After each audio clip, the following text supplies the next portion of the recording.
Welcome to the virtual lunch. Today is Friday, October 29th, and this is virtual lunch number 423.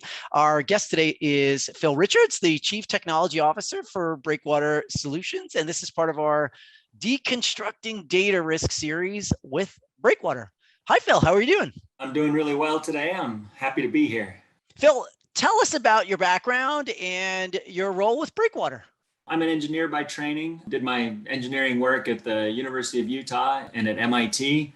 I also did an MBA at the MIT School of Business there. I've worked in the defense industry as an engineer, doing digital communication systems and those types of things. And then I moved over to work at Bank of America, and I ended up through some twists and turns in their e-discovery department there. I've been doing e-discovery for a long time since then. At that point, I moved over and worked for a late stage startup, Discover Ready at the time. And we built that up, sold it a couple of years ago. Well, one of the things that we had noticed in doing all of that work with data over those years is there's just a lot of issues, especially with unstructured data. And so then we started a company, Clairvoya, 3 years ago to help solve some of those problems. And then we recently sold that company to Breakwater Solutions. And so now I'm the Chief Technology Officer for Breakwater Solutions. It's a good group that we're with here at Breakwater. What we found is that we would get brought in, whether it's in a discovery or whether it was in an incident or any of these things, we would find issues and we would be brought in to help basically solve the issues.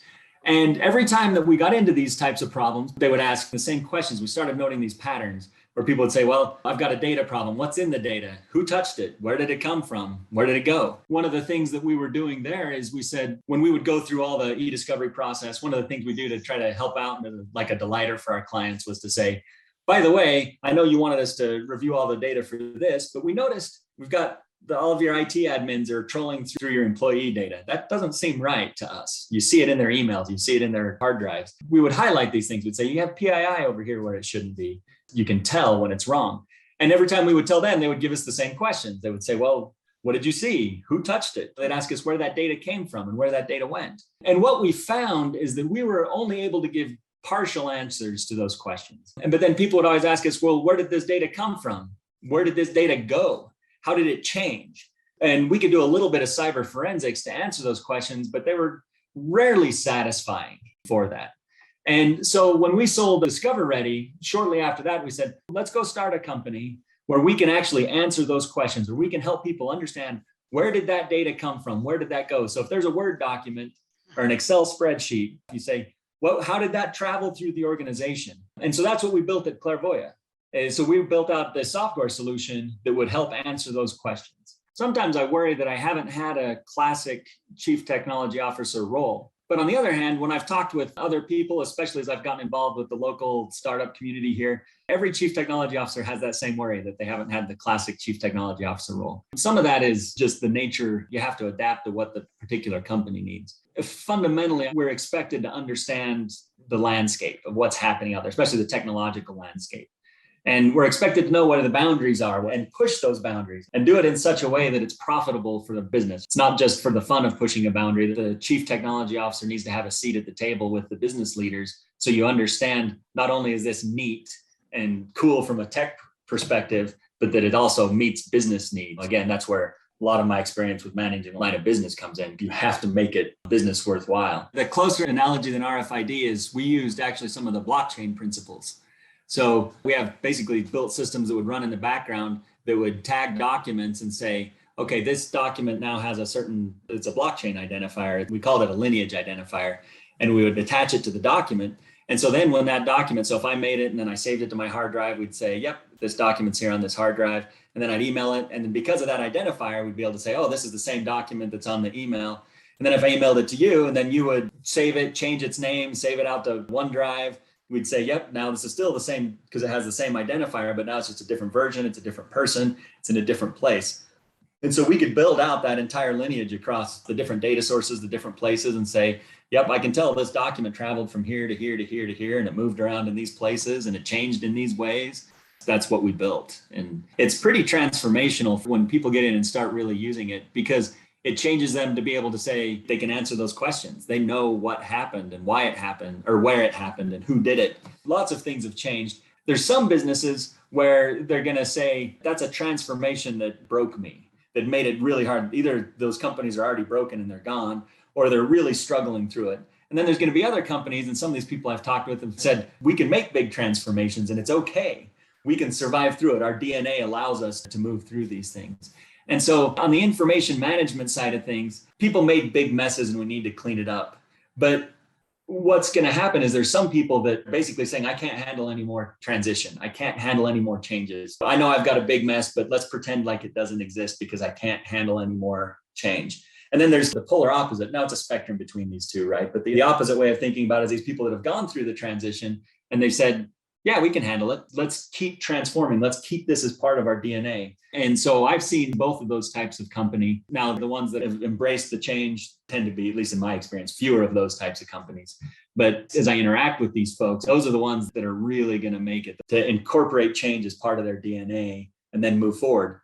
And so what does that mean for the information management challenges?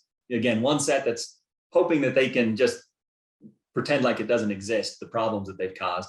Then there's the other ones that are willing to actually go in and solve those.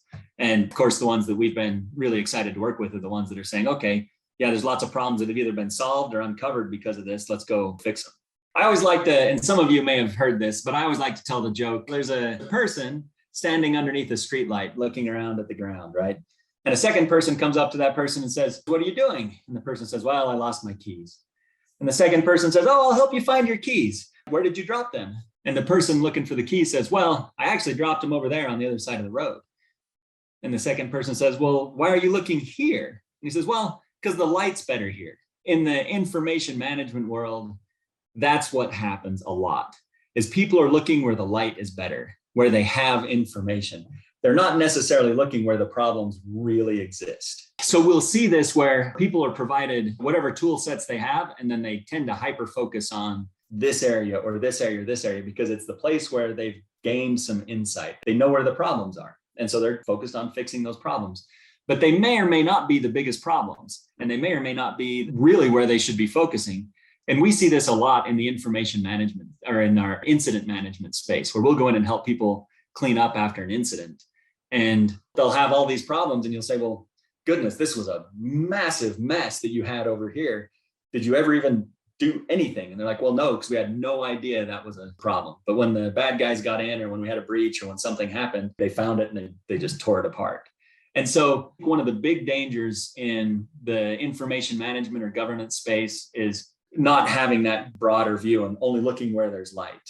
Everybody genuinely wants to do what's right for privacy and for compliance. I've rarely found someone that's like, oh yeah, I want to find a way around all the regulations so I can still do all this evil stuff with my data. I've never met anybody like that. Everybody really genuinely wants to do what's right in terms of privacy, in terms of these types of things. That's also a really exciting place for us to be, is because we're in a place where everybody actually wants to do this type of thing. There's not a big detractor saying, well, we should never do this. I love being in an industry where you're actually helping out people, you're helping out the clients, you're helping out society, you're helping out all these things, and everybody wants to make it all happen. We just got to figure out how. And so that's, again, what I also like about the future of this is there is a really nice path of people working together to solve these problems. There needs to be room for local differences in the way people and what people care about. You want to match what you're doing to the values of the society in which you're operating. But really what that comes down to is, what do you do with the data once you know what's actually happening? The ability to know what's actually happening is core to meeting whatever. So if one locality says, this is what I care about, and another geography says, that's what I care about, you still have to know who's touching it and what's in it and where it's going and where it's coming from. And then you can adapt to those things. There is a flexibility there. I don't think I'm going to say one locality's view is better than another's. I come at it and say, you have to give people the value that they need, depending on whatever that society or locality needs. Phil Richards, everybody. Well done, Phil. Thank you so very much for this great conversation. Thanks to Breakwater for supporting our whole series on deconstructing data risk. And I hope everyone has a great weekend. Thank you so much.